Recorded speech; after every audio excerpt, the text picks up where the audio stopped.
Welcome to Resource Prepping. I'm your host, Greg. Please continue to like, subscribe, refer this channel, share it. If you find some information that is worth sharing, I certainly do appreciate it. Please continue to check out my community page. I appreciate your answers and responses to anonymous text polls.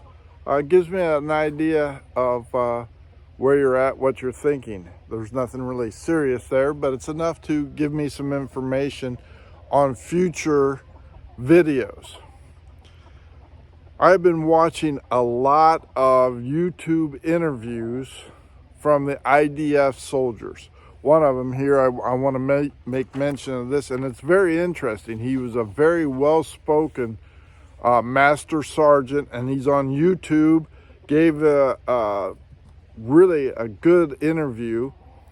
Under YouTube, it's called The Hard Reality on the Ground. Master Sergeant Doran Kadar. I'm not sure I pronounced that correctly, but I apologize. But it's under The Hard Reality on the Ground. He gives a very open, honest interview about what he has experienced, what his paratroop group has experienced in fighting Hamas. And there's a lot of things that made me ponder what would happen to us here in the United States should we be involved in some sort of civil conflict. I personally believe that the direction this country has headed and is heading, we cannot go back to a unified United States. It's just not going to happen. It is going to be escalated even more dramatic until things become to the point where you're saying you stay on your side, I stay on my side, and if you come over here, there's going to be some conflict. I truly believe that's the way we're headed.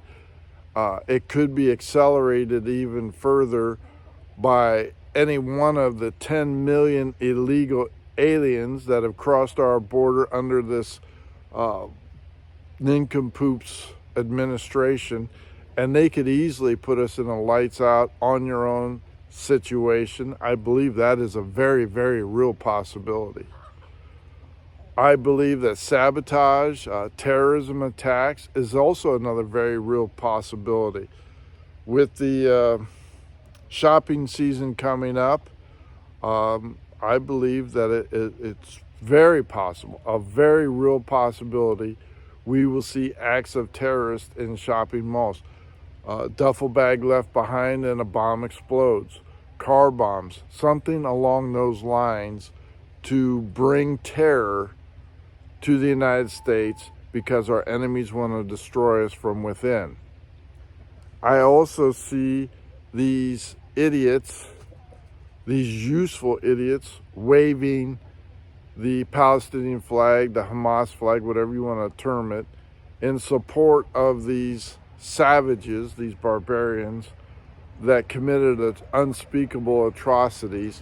And if you're waving that flag, you're holding that flag, I don't want to hear any of your crap about who did what about a ceasefire. They are fighting what is termed an asymmetrical warfare, meaning there's no rules. They hide behind women and children and shoot at the IDF.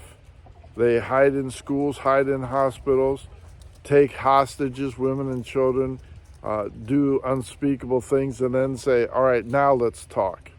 None of that. My question to you is, how prepared are you for a civil conflict? And are you ready for one? I think that is what is going to happen. On both sides of the interviews, from captured fighters and from IDF soldiers, both sides have a grab-and-go bag ready to go. This is something that you should have ready. You should have in your duffel bag, if you are going to be a defender of your community, and that's going to be the next question here.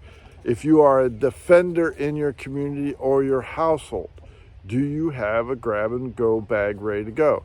Meaning appropriate clothing, appropriate weaponry, appropriate ammunition, and food to last.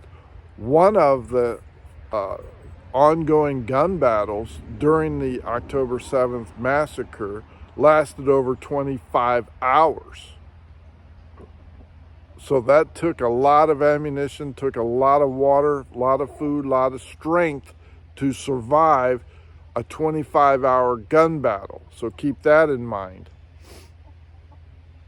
But one of the things that struck me the most was that this master sergeant said the cell phones were jammed, but text messages got through. Keep that in mind.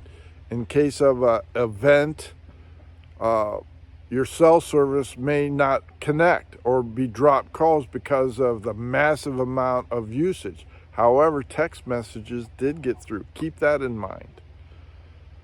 One of the things that he said he was most concerned about, and this has been a lifelong soldier, one of the things he said was he had to leave his family behind. And if you're in the military, you know that's a possibility. However, your community here in the United States is not under attack or threat of attack 24/7. They have, he lives outside of Jerusalem.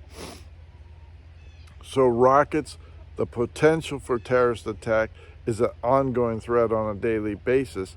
And he was his only source of protection. Take that into consideration. Now, my question to you, and this is something I have been struggling with, trying to put a round peg in a square hole, or whatever you want to do it, is there a code of conduct that you should adhere to in an SHTF? The Israeli Armed Forces claim they have the 10 rules of conduct, the purity of weaponry, so on and so forth. They have their own dilemma, especially when they are fighting asymmetrical warfare and an opponent that does not abide by any rules of any kind. Anything's fair game. So in your SHTF scenario, are you having a code of conduct as your tribe, your community, or by yourself? What will be your code of conduct? And do you still have a moral obligation to yourself and to God during this time of crisis? So that's what I'm asking you. That is the question of the day. And I am looking for your comments. What are you prepared for? Do you have a personal code of conduct? Do you have a community personal code of conduct? Are you still in the military or have been, and do you abide that code of conduct? Or are you just going to be Mad Max, hey, whatever happens, happens, and I'm going to defend mine no matter what happens? A lot of questions there. Preparedness is the key. A self-defense bag, grab-and-go bag should be ready, by your door, 5-minute bag, whatever you want to call it. You should be prepared for defense. A get-home bag in your car with regular checking for appropriate weather clothing, and the bag should be appropriate to the distance of your travel. In other words, I commute 20 miles one way. It's a 15-minute drive for me on the highway, but walking back, I'm looking at least probably 8 hours. So your bag should reflect walking 2 miles an hour, maybe a little more. If you can run, jog, whatever, then good on you, but I'm old, so I'm going to take my time, get home safely, but I will get home. So your bag should reflect enough water, appropriate footwear, appropriate clothing for the weather, and enough nutrients to keep you going and motivated. We're not going back to a unified country. There's too much hatred. There's too much lawlessness, too much unequal justice under the law. We see that. There's too much distrust in the government, let's say. So I think that any catalyst would tear us apart immediately. But should there still be a code of conduct for we the preppers and civilians? Let me know. Greg out.